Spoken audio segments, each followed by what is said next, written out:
I welcome you to taking the pain out of delegation. Let me share my screen.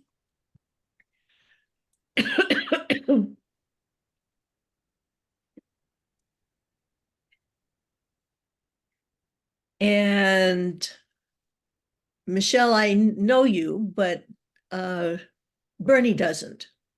So if you could tell us all of those things, and then Adrian, if you would. Great. So I am Michelle Venturini. My title is everything and nothing specific. I'm in the process of launching my own consulting company, doing HR consulting and coaching, and training as part of that.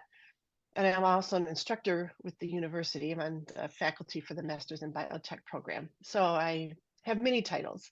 Soon to be grandma, the best one of all. I'm located here in Madison, Wisconsin.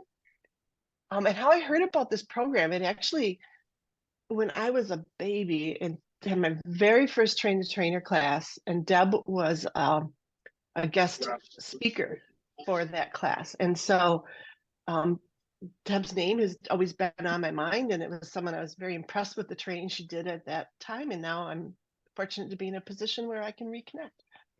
I'm so happy that you have. Thank you. You're And welcome. Adrian, how about you?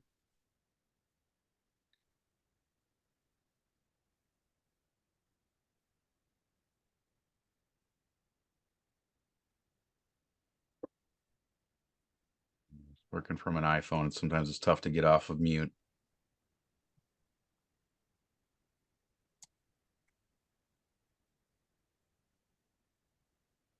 Well, that's too bad. Okay, well, we're going to go on. And Adrian, if you get off mute, we'll be happy to hear from you.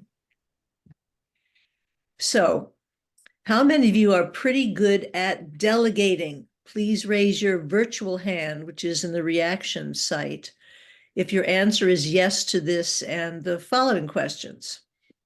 So, how many of you are pretty good at delegating?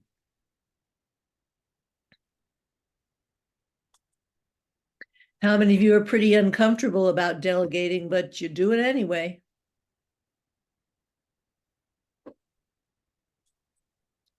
And how many of you don't delegate, although you know you should?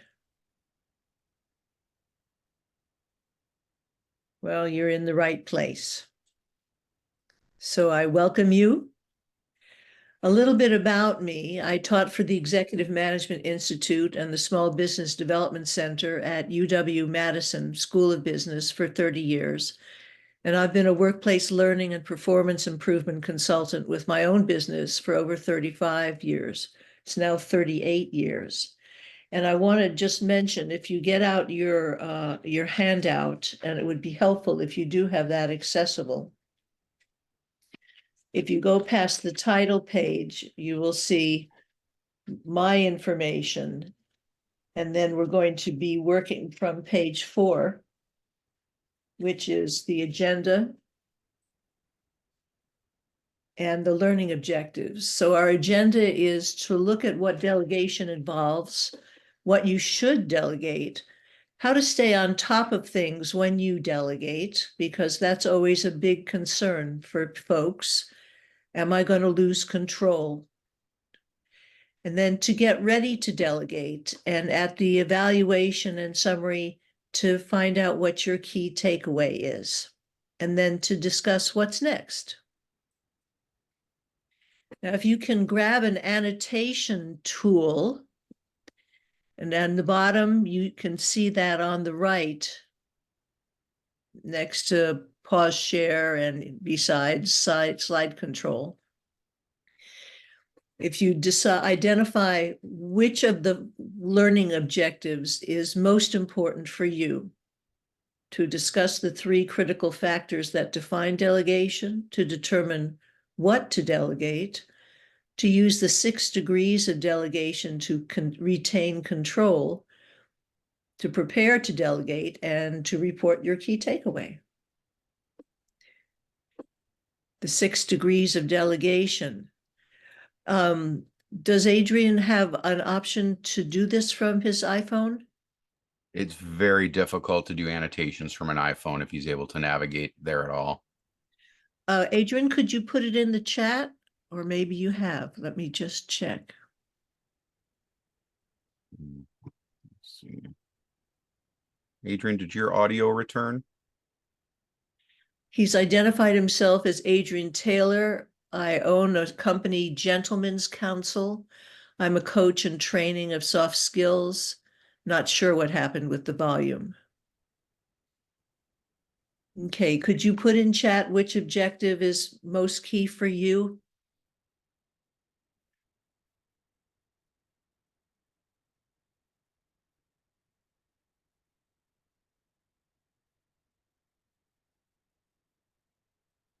Okay, I'm not seeing it here. He said number 3, same one. Number 3. Okay, great. All right, good. So let's first look at what delegation involves. And so we're on going to be looking at the case study on page 5.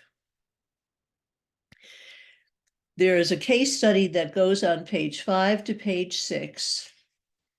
And then on page 7, there are 4 questions. And I thought it would be helpful for you to see what those are so that you read thinking about these questions. So what are the issues in the case? Should Jimmy have made such important decisions? So I'm tipping my hand that he does make them. Why or why not? How could this situation have been avoided? And what should Millie do to handle this situation now? So you're going to have 5 minutes to read the case study, which again is on pages 5 and 6. And then you'll use this QR code to go to menti.com with your phone. And we'll be able to discuss your answers to the 4 questions. So any question before you begin? All right, so you have 5 minutes to read the case study. Okay, so Millie was unclear about the scope of Jimmy's authority, but she was clear that she trusted him to run the business and that she didn't want to be disturbed. What are the other issues? And we can just talk about that. I mean, he made some decisions, didn't he? Yes. So we've got what? What is facing Millie at this point? Well, she has a new hire that she hasn't met, Right? and she has some overtime that based on her response, is probably going to put her over budget on a project. Yeah, yeah. Okay, let's go to the next one. Can I do it here? Should Jimmy have made such important decisions? What do you think?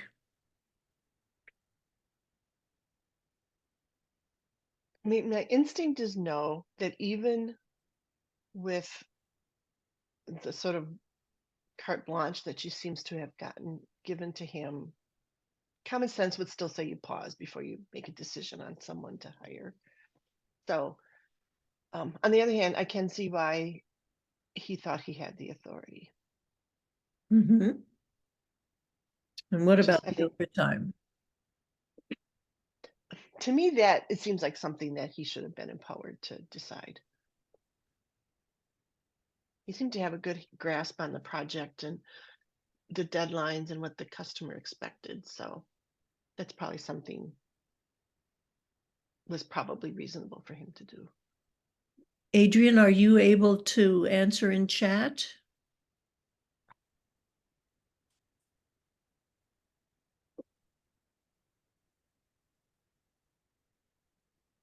Well, wait a minute and give him a chance. There are some other decisions that Jimmy made. His decision not to interrupt her at all or check with her in any way.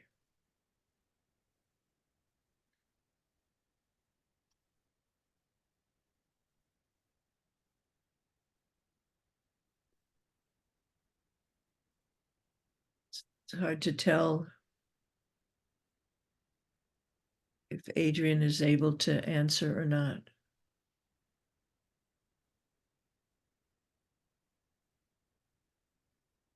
Okay, well, let's go on to the next one. How could this situation have been avoided? What do you think? I think Millie could have been more prescriptive about the extent of Jimmy's authority while she was secluded to finish this project. Amen. Yes. You know, I've heard of managers who, and I think it happens to all managers at one point or another. They're in the middle of something and something comes up and they've got to go deal with it. And they say, cover for me. Mm-hmm. It's a carte blanche, cover for me. And if the person has worked with them for a long time, they know what that means. Right. Now, in this case, we don't know how long Jimmy has been working with Millie, but I almost feel like he might have competed for that position and wants to show he can do a better job than she is.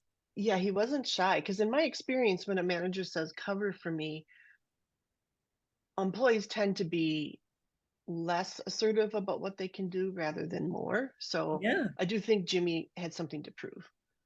yeah, yeah. So she could have been more prescriptive about what she needed. It would be helpful if she had explained what the situations were. You know, I am Mm-hmm. interviewing, but hold off on that, for example. Right. I was consulting with a printing company owner who told me that none of his employees were competent, which led me to bite my tongue instead of asking, well, Oh who my. hired them if they're incompetent? And so I asked very seriously, well, why do you say that? He said, well, he lived in outside of Madison and he had to travel to Madison. And so he called over one of his folks and said, customer A is going to be calling. And when customer A calls, I want you to tell him this. Now, can you see a problem here? Because customer A is going to ask something else. Right. Customer A did not get the script. The poor employee Mm-hmm. had to kind of do what they could figure out on the spot and apparently made the wrong decision and then got reamed out in front of the whole company. I doubt if that company is still in business, quite honestly. I don't think the employees were the incompetent ones. No, no.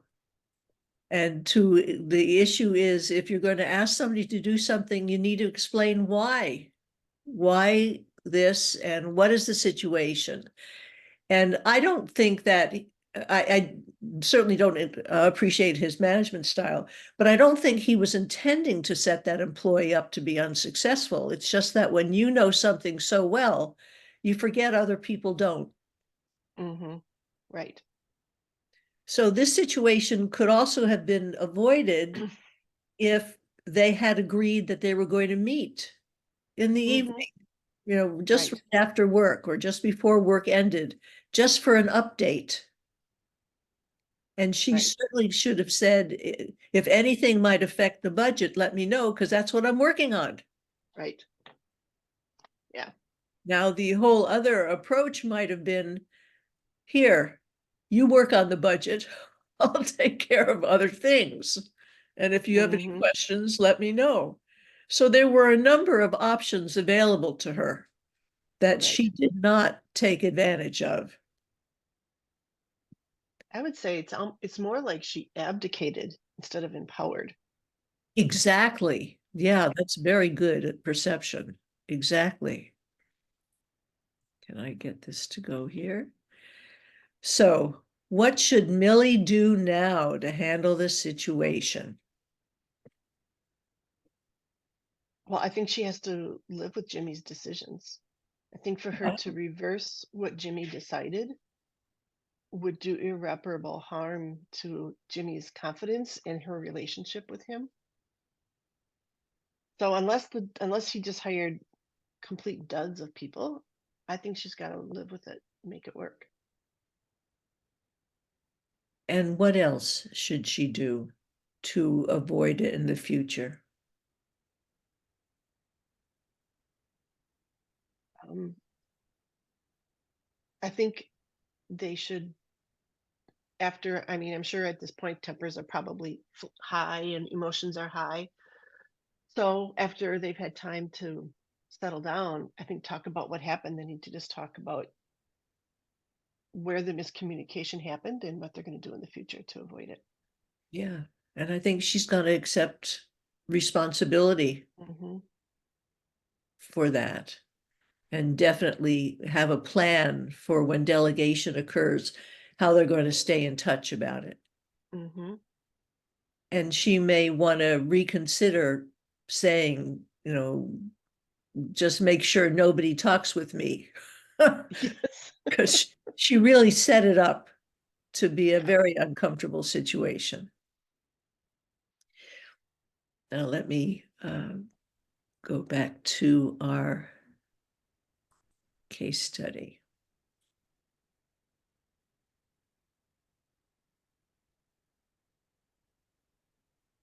So based on this, there are three aspects to delegation that have got to be fulfilled. And if you look on page 8,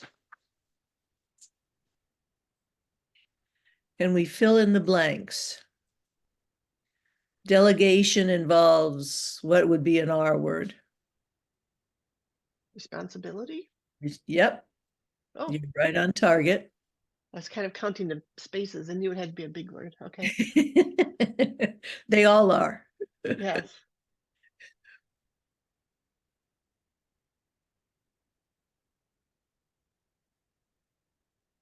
I'm guessing number 3 is accountability. I guess again based on the length of the word. I'm trying to come up with what number 2 might be. Well, actually, number 2 is Oh, authority, authority. Okay. Yes. and number 3 is accountability. Okay. And we need all of those things in order for an employee. So just going back here for a minute here. Can I go back? Here we go. He was certainly given responsibility. I'm going backward now. But he wasn't, and he wasn't given the decision-making authority that he thought he was given, Hmm. but he's being held accountable. So it's a very uncomfortable situation for both of them. Hmm. And Adrian, if you're able to get involved, I don't mean to ignore you at all, but if you're able to say Okay. anything in chat, I would love it. So on page, no, got it. On page 9, if you'd read that, please, and identify the 3 points you consider most important to keep in mind when you're delegating.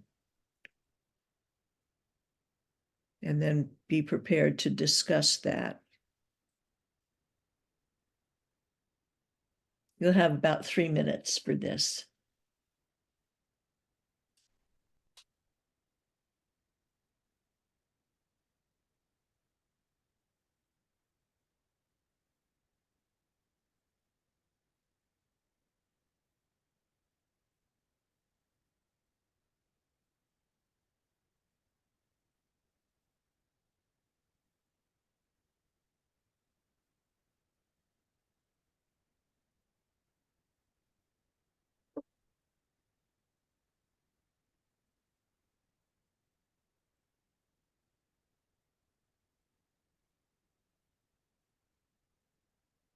Bernie, I love how you put the timer on.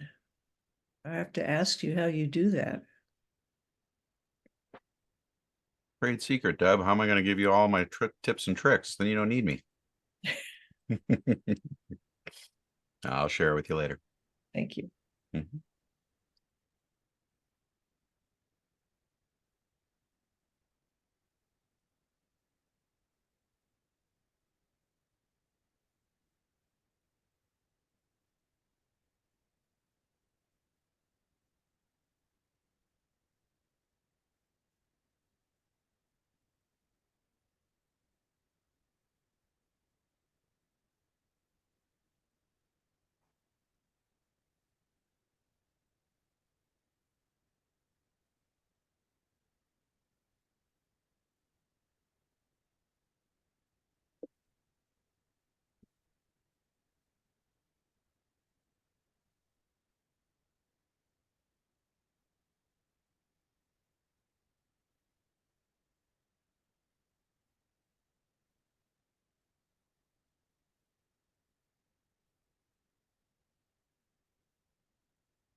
Got about a half a minute left.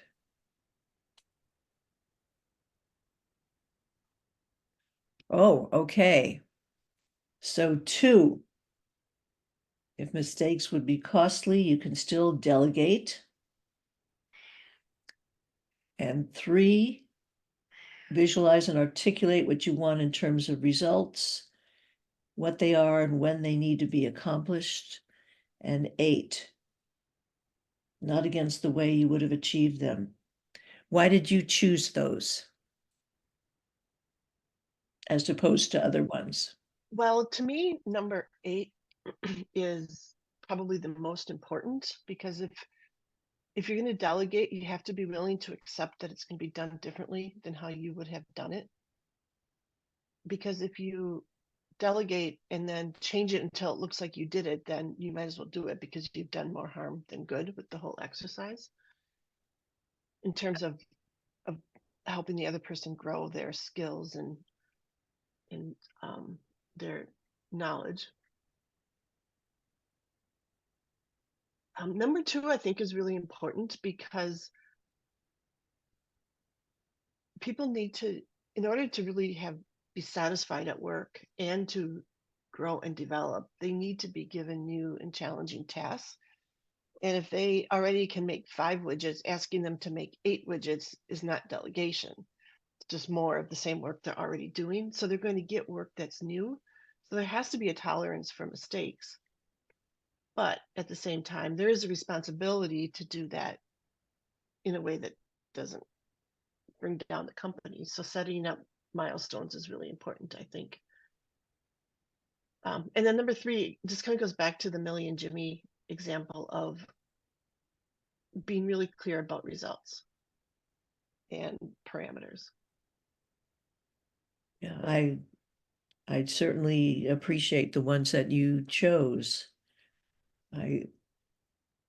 Some of the things that people use to avoid delegating is saying it's going to take more time to explain it. Mm-hmm. Now, if it's something that's done once a year, maybe that's a valid concern. But if it's something that's done very frequently, Mm-hmm. then putting the time in makes sense. And there are so many ways to delegate. I mean, you can sit down and lay it out or have the employee lay out what they're going to do. But you can give them only a piece of it so they become competent in that. You can have them sit and watch you. You can have them sit and do it with you. I mean, so there Mm-hmm. are many choices that managers have, and so often they think it's all or nothing, which is hardly Right. the case. Let's see. Number 5, one of the worst and most prevalent problems that I see with delegation is that there's no follow-up. Mhm. The person is given an assignment. If they do it well, they don't get any kudos. They don't get any recognition.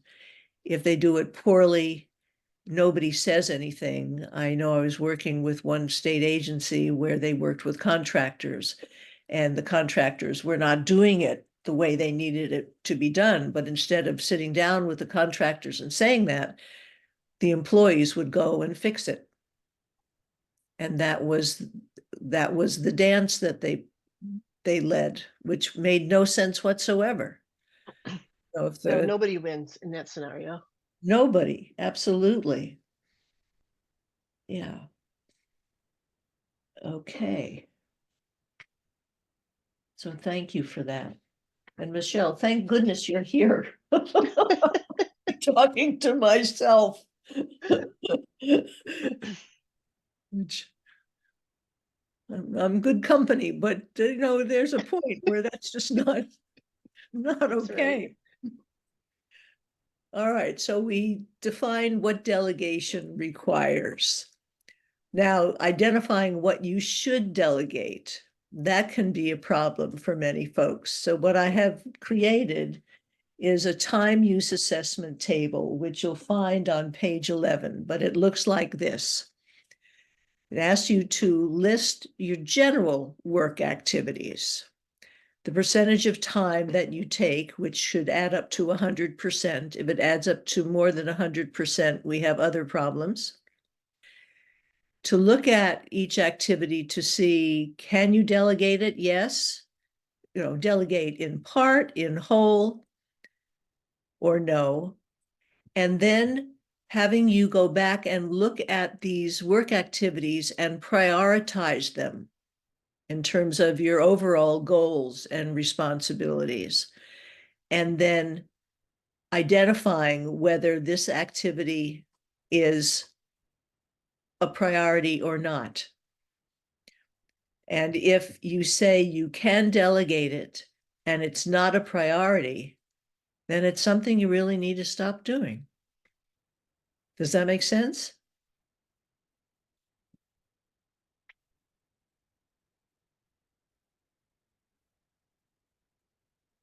Yes, it does make sense. All right, these instructions are on page 10. So list those activities, identify the percentage of time, identify by yes or no, identify your top 3 key work goals and job expectations, and then the number of the priority to which each activity corresponds. And if it doesn't correspond to one of those activities, you leave that blank.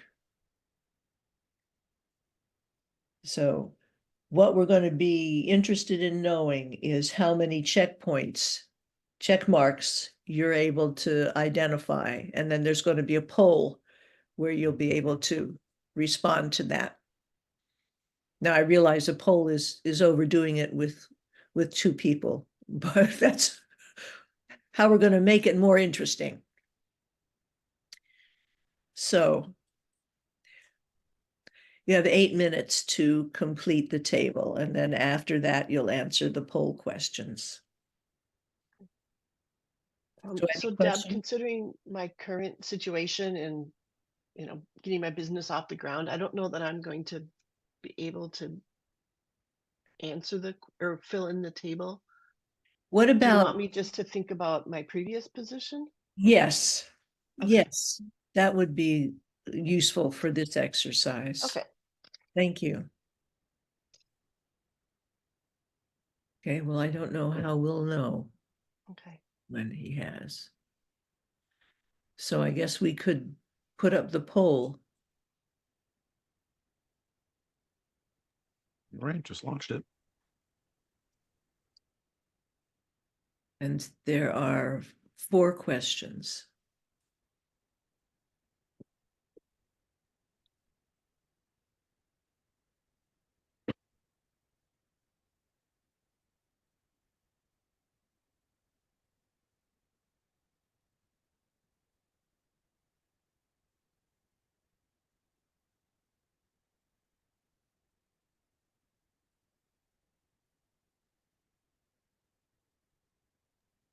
Okay, we've got 2 responses, so that's everybody sharing the results.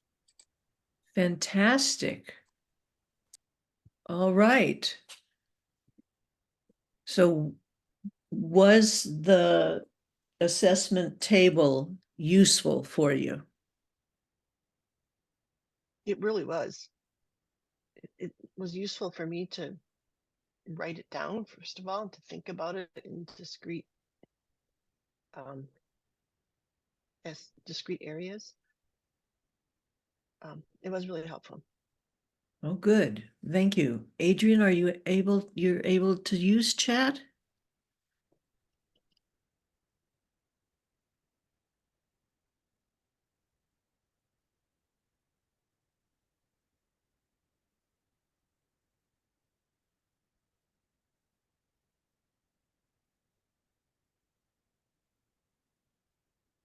Yes. Okay. So did you find this useful in identifying where you could delegate?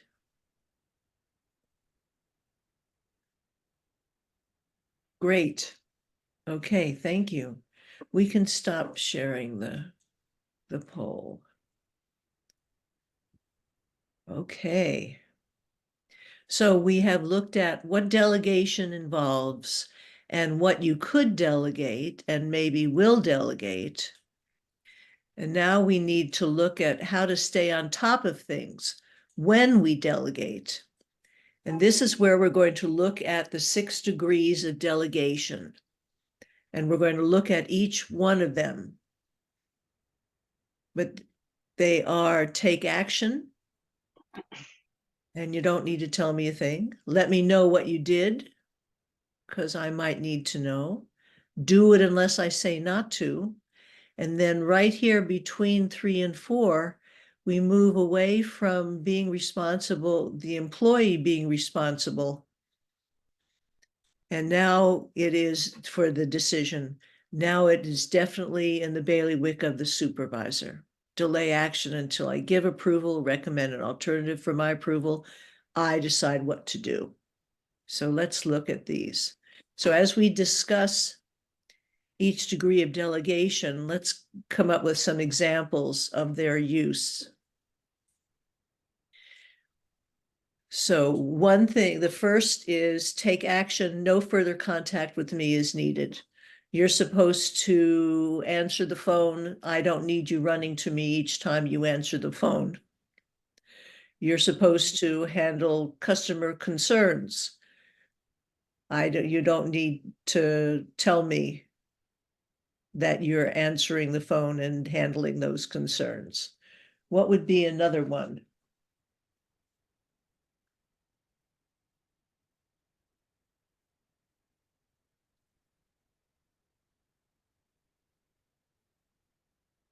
Um, I'm thinking about in my previous role as HR directors, it could be, respond to applicants' questions or go ahead and schedule interviews with the applicants. You don't need to check with me. Perfect. Perfect. So that's take action. So that there the employee has complete decision-making authority. Then take action, let me know what you did. So for example, if I am dealing with customer complaints, if I start to see a pattern, then that is something that needs to go to the supervisor to know about. What about in an HR situation?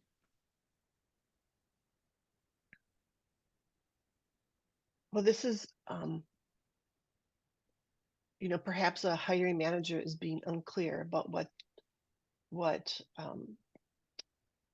they're looking for in a candidate. And so I could delegate to the recruiter, follow up with the manager, get a really clear answer, then come back and let me know how that conversation went.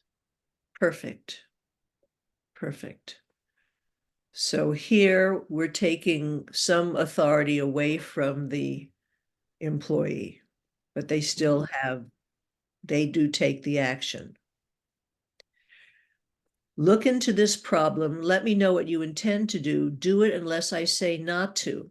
Now, if we go back to the Millie situation, if she had said, look into a problem of overtime, but run it by me first, since I'm working on the budget, and we have to make sure that we have money in the budget for that. So do it unless I say not to. Mm-hmm. How about another example?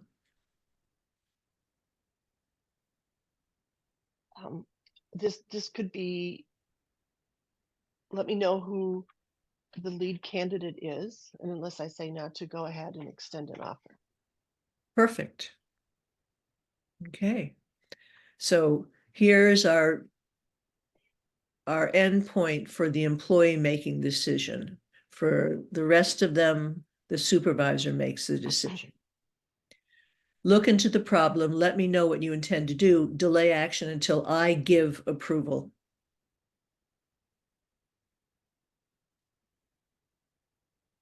So tell me that we need to have some overtime, but only I can approve that. Mm-hmm.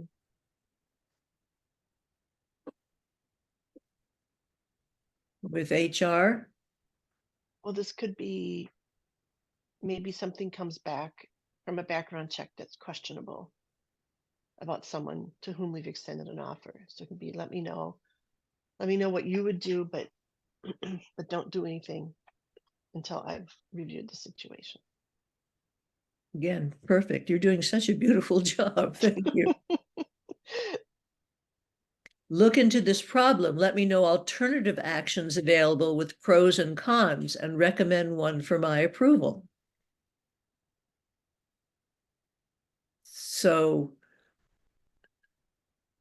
here, purchasing equipment, for example, a purchaser might have authority to make purchases up to a certain money amount. But if this is a huge pieces of equipment, let me know the pros and cons, recommend which one we ought to go with, but I make the decision. Do we have one for HR? Oh, we do. It's a really interesting one too. Is when you have somebody test positive for marijuana, but they live in Illinois, where marijuana is legal. Ah, What do you do? So we had to resolve this. And what are we going to do in these situations? And so the recruiter came with a list of 3 or 4 options, and we worked through them. And then I made the ultimate, this is what we're going to do. what did you finally do? We ended up in those cases letting them retest. We'd give them a month and they could retest a month later. Ah, Because our customer contract stipulated that we tested for drugs. I see. And so we couldn't just look the other way. We had to provide some kind of rationale and documentation for the decision that we made. Oh, very clever. Very clever. And then the last one is look into the problem, give me all the facts. I don't care what you think I should do. I decide what to do. So in a performance issue, this is usually personnel related and performance related. I need you to investigate the situation and give me the facts, but I decide how we're going to handle this. Mm-hmm.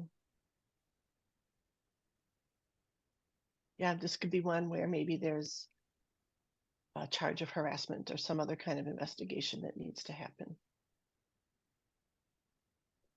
Perfect. Okay. So depending on the situation, depending on the person, depending on the task, if we go back Millie could have said, take action on the things that you normally do. If there's an overtime situation, either do it unless I say not to, or delay action until I give my approval. If she wanted to let him make a decision about the hiring, recommend an alternative for my approval, or give me the facts, I decide what to do. You know, it depends on the organizational culture as well. But I find having these 6 degrees of delegation help make it very clear in conversation with an employee as to how far they can go. Mhm.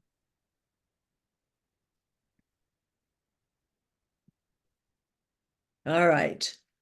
So, although this is to get ready to delegate,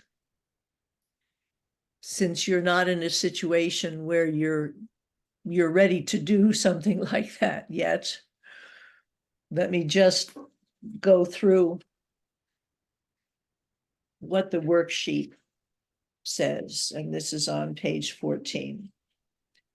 So I need to consider delegating this activity. I have someone in mind, or I need to find someone in mind, someone to perform this activity.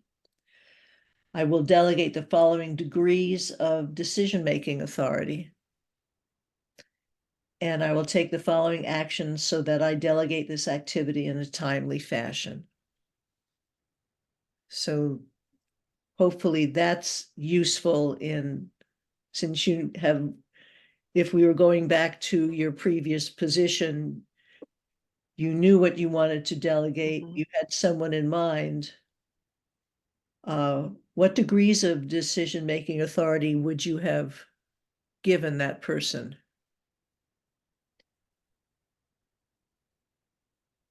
It would have been dependent on their level of experience, but for the right situation, I would be comfortable fully delegating decision-making authority.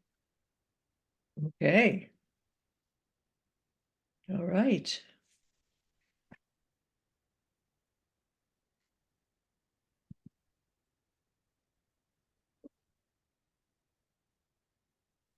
So I have a evaluation, and if you wouldn't mind filling it out, that should take you directly there.